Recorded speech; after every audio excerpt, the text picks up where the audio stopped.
Donald Trump and his campaign are panicking as we are 7 months out from Election Day, and Biden and his team are just ramping up. They are trending in the right direction in the polls. They are putting out historic numbers when it comes to fundraising, and they are opening offices in key battleground states. Meanwhile, Donald Trump is struggling to raise money. The money that he does raise goes towards his legal fees. It's diverted from down ballot races and from ads that they could buy, and he spends it on his legal fees. Donald Trump has essentially gutted the RNC, and that is causing problems. I have some statistics. Let's break it all down. Firstly, Democratic advertisers have a significant head start in fall reservations for presidential, Senate, and House generals. While these totals are sure to even out, here's a look at current August to November reservations. For presidential ads, the Democrats have allocated $130 million. The Republicans have not allocated any money. For the Senate, the Democrats have allocated $256 million.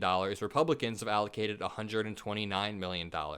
The House, this one is insane. Democrats have allocated $77.4 million. Meanwhile, the Republicans have allocated $348,000. That is what happens when you choose a frontrunner who owes hundreds of millions of dollars in legal fees. Amar Musa, who works on the digital side of the Biden campaign, says a lot of new reporting here about the dire straits the Trump campaign is in. Less than 5 staffers in each battleground state. They can't afford to hire staff until the summer, and GOP staffers are trashing the 2024 campaign. We can also look at this chart from the Financial Times, which is a great visualization of how much money they have allocated. Biden has spent millions more on political ads than Trump. Ad spending by airing date, including future ads by candidate and affiliated political action committees since April 1st.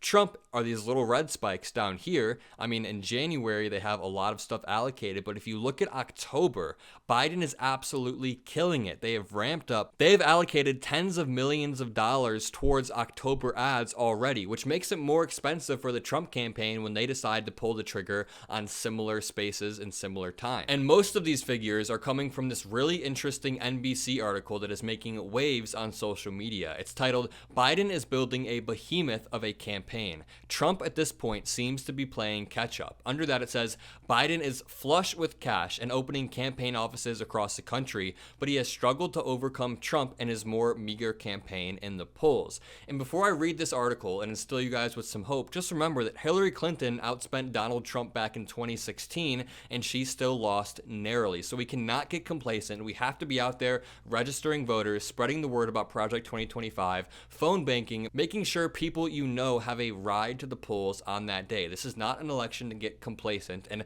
Biden and Hillary Clinton are not the same people. I know that. Biden is way stronger electorally than Hillary ever was.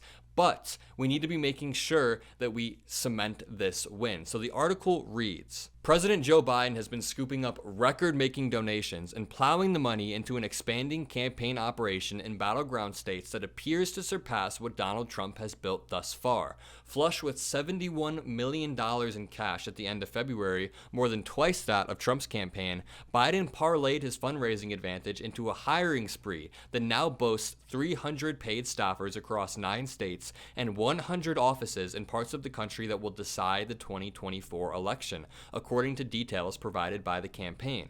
Trump's advisors would not disclose staffing levels, but his ground game still seems to be at a nascent stage. His campaign hired state directors in Pennsylvania and Michigan last week, people familiar with the recruitment process said. Combined, the Trump campaign and the RNC have fewer than 5 staff members in each of the battleground states, said 2 Republicans familiar with the committee and the Trump campaign's organizational structures. At this point in 2020, when Trump was running as the incumbent, the Trump Victory Organization already had state directors, regional directors, and field organizers on the ground in battleground states, testing field operations and activating volunteers, the 2 people said. This is like comparing a Maserati to a Honda. 2020 had staff and the bodies in place to turn out the votes, one said.